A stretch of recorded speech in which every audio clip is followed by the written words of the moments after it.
Beralih ke informasi selanjutnya, Saudara, seorang bocah berumur 5 tahun meninggal akibat dianiaya oleh ibu tiri bersama neneknya. Kedua pelaku langsung ditangkap oleh Polres Gorontalo. Kedua pelaku ditangkap oleh tim dari Polres Kota Mobagu, Sulawesi Utara dan dibawa ke Polres Gorontalo. Kedua pelaku diduga telah menganiaya bocah berumur 5 tahun. Pelaku yang merupakan ibu tiri dan nenek korban akan menjalani pemeriksaan lebih lanjut untuk mengungkap motif penganiayaan.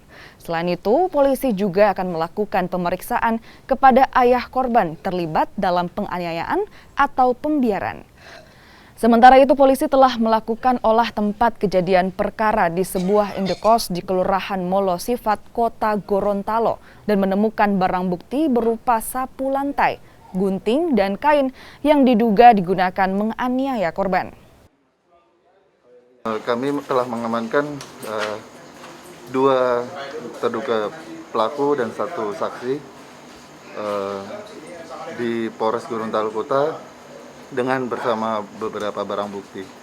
Dapat kami sampaikan bahwa tim kami sudah bagi tim, ada yang menjemput, kemudian ada yang melakukan otopsi, dan juga yang di Gorontalo telah melakukan olah TKP.